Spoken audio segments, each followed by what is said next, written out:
এটা কি মুথে বাড়ি? না, এটা মধুর বাড়ি না। আপনার তো চিনলাম না।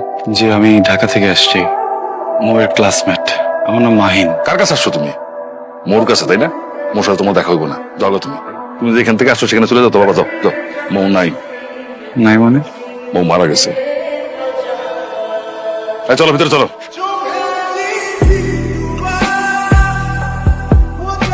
পোলারা দেখো বৃষ্টিতে ভিজা কেমন শীতে কাঁপতাছে, আমার না খুব খারাপ লাগতেছে।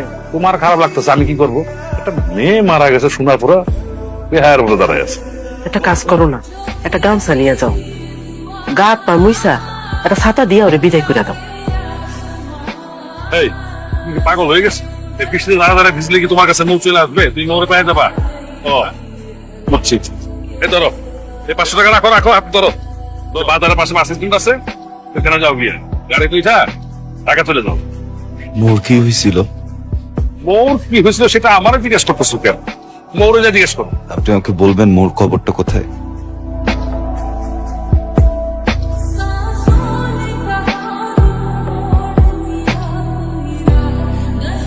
যাইবা না মানে? এটা কোনো কথা হইলো রে বাবা? কালকে জ্বরে কাঁপতেছিলা, বেহুশের মতো পড়েছিলা, তাই ঘরে আইনা কাপড় চোপড় বদলে শুতে দিছি। আর আমি বসে যাইবা না? তোমার কাছে হাত জোর করে অনুরোধ করি বাবা, তুমি যাও গা। এরপরও যদি তুমি না যাও, তোমারে কেমনে বিদায় করতে হয় সেটা আমি জানি। কিন্তু এলন, খাবারটা খায়ালন। আপনি যদি খাবারটা খান তাহলে আপনার একটা খুশি সংবাদ দিব, যেটা শুই না আপনার মনটা ভালো হয়ে যাইব। কি সংবাদ? আব্বা আপনারে মিথ্যা কথা কইছে, মো আপুর কিচ্ছু হয় নাই। ওই যে কবরটা দেখেন না, ওইটা আমার দাদুর কবর। আপা সবাইরে কয়ে গেছে আপনি যেদিন আইবেন আপনার এই কথা কইতে যে আপা মারা গেছে। আমাকে তোমার আপুর কাছে নিয়ে চল। আচ্ছা আমি একটু বেরোচ্ছি। আপনার খাবার রেডি আছে, আপনি খেয়ে যান। আলগা পিরিত দেখাবান, যখন পিরিত দেখানোর সময় তখন তো দেখাও, এখন তো আলগা পিরিত কেন দেখো? আরশি, তুই এখানে কি করতেছিস? মামামি শরীর ভালো তো? তো ঝামেলা আছে কোনো বাসায়? না আপা, কোনো সমস্যা হয় নাই, আমারে মাফ করে দিও। আরশি, কি করছিস সেটা তুই নিয়ে আসছিস কেন রে? কতবার বুঝায় বলছি না, কি বলছি আর কি করলি? নিয়ে যা এখান থেকে, তাড়াতাড়ি নিয়ে যা। আমি জোর করছি, তোমার সাথে একটু কথা ছিল। নেই, তুমি এখান থেকে চলে যাও। কেন করছো এমন? এখন এগুলা কথা বলার সময় নেই, তুমি যাও এখান থেকে, যাও। তা আমার তো কিছু কথা ছিল।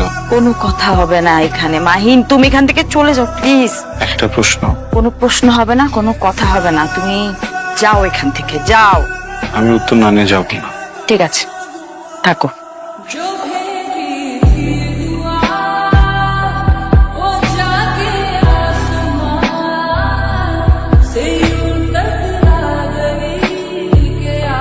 মাহিন, আল্লাহর ওয়াস্তে তুমি এখান থেকে চলে যাও, পাগলামি করো না। যে কোনো সময় কিন্তু চলে আসবে, বুঝছো? অনেক বড় ঝামেলা হয়ে যাবে।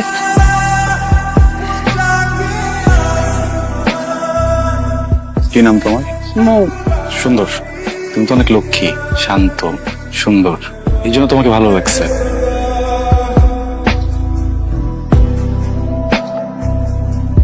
তাই মো, চল। কই গেল সব? চলে গেছে। তোমাদের নামে অভিযোগ শুনতে শুনতে তো আমার অবস্থা শেষ। আর এই তোমার নাম যেন কি? মাহিন। তুমি অতি বাড়া বেড়েছো। Sorry sir. কেমন আছো তুমি? ভালো। আমি ভালো নাই, গতকাল থেকে অনেক জ্বর। তোমার জ্বর আমার ছোটবেলার সমস্যা। কাউকে যদি কিছু বলতে চাই আর বলতে না পারি, তখন খুব জ্বর আসে। আই লাভ ইউ মো, অনেক ভালোবাসি। Will you be mine? Sorry, জোর করে তো ভালোবাসা পাওয়া যায় না, তাই না? It's okay. আমি আর কখনোই এসব বলবো না বা তোমার সামনেও আসবো না। I love you two.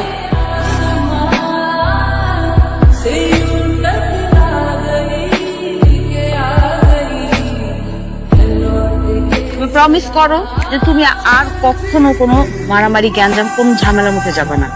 Promise করো। যদি প্রয়োজন পড়ে? প্রয়োজন পড়লেও না।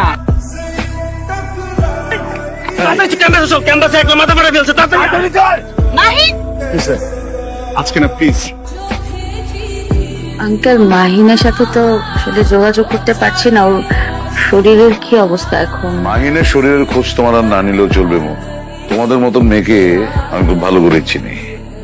তোমাদের একটাই টার্গেট থাকে যে ঢাকায় এসে একটা বড় লোকের ছেলেকে যে কোনো ভাবে হোক পটানো, তারপর Thailand, Singapore, Europe, America, Dubai. তোমাদের মতন মেয়েদের জীবনের লক্ষ্য তো একটাই, টাকা। তুমি গ্রাম থেকে উঠে এসে আমার ছেলেকে তুমি পটিয়ে ফেলবে, আর আমি বুঝবো না তোমার উদ্দেশ্য। Very sad.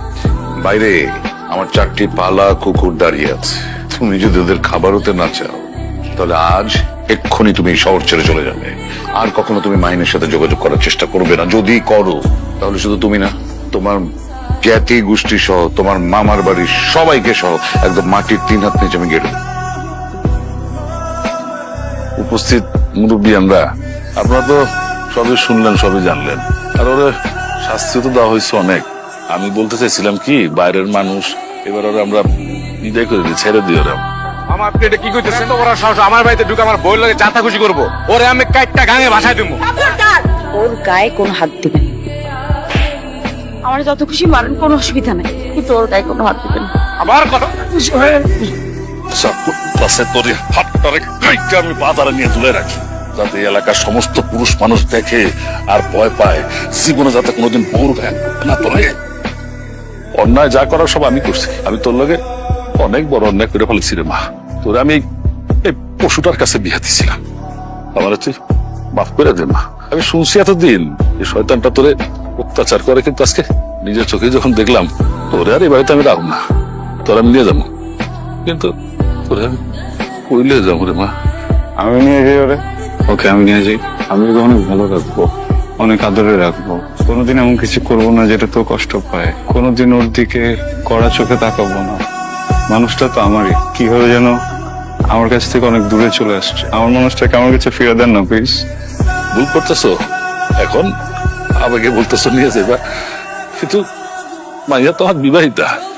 2 দিন পরে যখন তোমার কথাটা মনে পড়বো, তখন যে তুমিও পশুটার মতো লাগে আচরণ করবো না, তার কি গ্যারান্টি আছে? আপনি ওকে আরো 100টা বিয়ে দেন, আমি তখন ওকে এভাবেই ভালোবাসবো।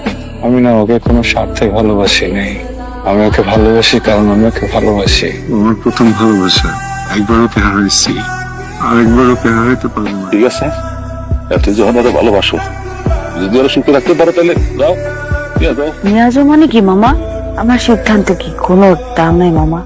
আমাকে কেউ জিজ্ঞেস করলো না একটা বারো আমি কি চাই। মাহিন, আমি তোমার ব্যাপারটা বুঝতেছি, আমার তো বিয়ে হয়ে গেছে মাহিন, এখন আমি কি করবো বল? আমার স্বামী খারাপ হোক ভালো হোক যাই হোক, আমার সংসার তার সাথে করতে হবে। আমি সংসারে যখন পা রাখছি, এখান থেকে বের হবে শুধু আমার লাশ। আমি তো জীবিত অবস্থায় আমার স্বামী সংসার দায়িত্ব ছেড়ে তোমার সাথে চলে যেতে পারি না। আমি অনেক অন্যায় করে ফেলছি, ওকে মাফ করবেন প্লিজ। আপনি আমার কাছে মাফ চান না প্লিজ। আমি কোনোভাবেই এখান থেকে কোথাও যাব না, আপনি নিশ্চিন্ত থাকেন।